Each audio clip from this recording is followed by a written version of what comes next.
আসসালামু আলাইকুম ভিউয়ার্স, কেমন আছেন আপনারা? আশা করি ভালো আছেন। তো আমি আজকে আর একটা রেসিপি নিয়ে আসছি। আসলে কয়েকদিন পরে আমি আসলাম, লেজি হয়ে গেছি আমি। আসলে ভালো লাগতেছিল না কোনো রেসিপি দিতে, তার জন্য আমি একটু লেট করে লেগেছি। তো আজকে আমি শোল মাছের বুনা কীরকম আমি করি ওরকম দেখাবো। আশা করি ভালো লাগলে আমার চ্যানেলটা সাবস্ক্রাইব করিয়া আমার সাথে থাকবেন আর লাইক শেয়ার করবেন। তো এখানের মাঝে দেখেন আস্তে একটা শোল মাছ আমি এনেছি। আমি আমার পছন্দের মতো কাটবো।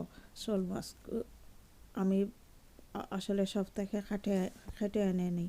তো এখানের মাঝে দেখেন আমি এখন কাটি লাইছি, কাটিয়ারি আমি প্রপারলি ক্লিন করিয়ারি রাখে দিছি। আসলে আমি ছোটো ছোটো করে কাটছি, আপনারা চাইলে বড় করেও কাটতে পারেন আপনারা পছন্দ অনুযায়ী।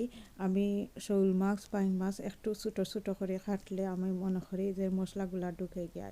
তাহলে এখন দেখেন তো আমি এখানের মাঝে তেল দিয়েছি, তেল একটু পরিমাণে বেশি দিয়েছি, যে একটু শোল মাছ একটু তেল একটু বেশি দিতে হয়, মশলা তেল। তো এখানের মধ্যে দেখেন আমি 5-6 কোয়া রসুন শেষে দিয়ে দিছি, দিয়ে একটু আমি আর কি বাজবো। তারপরে আমি পেঁয়াজ দিব। পেঁয়াজ আমি এখানের মাঝে 2টা বড় বড় পেঁয়াজ দিছি। পেঁয়াজ দিয়ে একটু কড়া করে বাজবো। বাজার পরে আমি এক এক করে মশলা দিব। আশা করি ভালো লাগবো। আমার চ্যানেলটা যদি আপনারা ভালো লাগে তাহলে আমার লাইক শেয়ার করবেন আর সাবস্ক্রাইব করবেন আর এনজয় করবেন। তো এখন দেখেন আমি পেঁয়াজ দিয়ে দিয়েছি, পেঁয়াজগুলো এখন একটু বাজবো। আর আমি তেজপাতা দিয়ে দিয়েছি। আসলে আমি কোনো মাছের মধ্যে কোনো তেজপাতা দেই নাই। আমি শোল মাছ, অনলি শোল মাছ আর বাইং মাছ রানলে তেজপাতা দেই, আর কোনো মাছের মধ্যে তেজপাতা দেই নাই। তো এখন দেখেন আমি আন্দাজ মতো লবণ দিয়ে দিয়েছি, আর আমার পেঁয়াজগুলা অলরেডি রেডি হয়ে গেছে। এখন আমি মশলা দিয়ে দিব এক এক করে। এখন একটু পানি দিয়ে এলাম, যেহেতু আমি গুঁড়া মশলা দিব যাতে ফুরে না যায়। তো এখন দেখেন তো আমি এক চামচ মরচর পাউডার, 1 চামচ ধনিয়া, 1 চামচ হলুদ আর 1 চামচ কারি পাউডার আমি দিয়ে দিয়েছি একসাথে। তো এখন আমি মশলারে একটু কষাবো যতক্ষণ পর্যন্ত তেল সেপারেট না আসছে। আসলে মশলাগুলা কষানির মধ্যেও তরকারির টেস্ট বাড়য়। তো এখন দেখুন আমার মশলা অলরেডি রেডি হয়ে গেছে। এখন আমি মাছগুলা দিয়ে দেব। দেখেন তো মশলা একটু কালো কালো হয়ে আসছে আর তেল সেপারেট হয়ে গেছে। তো এই পর্যায়ে আমি মাছ দিয়ে দিব।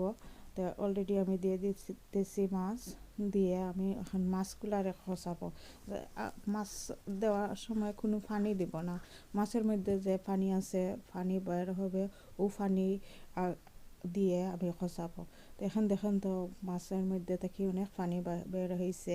আর এখন আমি 6-7টা কাঁচামরিচ দিয়ে দিছি। আসলে এই ধরনের মাছের মধ্যে একটু মরিচ যদি বেশি হয় তাহলে টেস্ট বেশি হয়।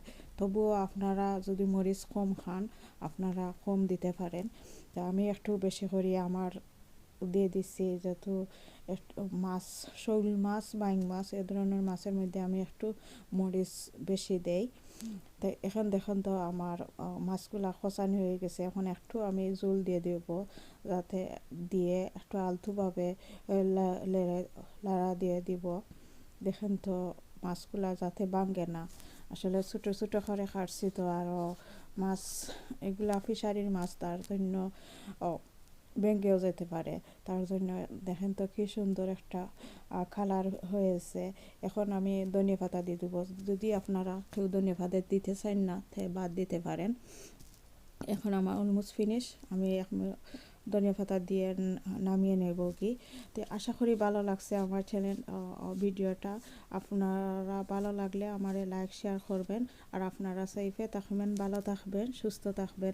আল্লাহ হাফিজ। আসসালামু আলাইকুম।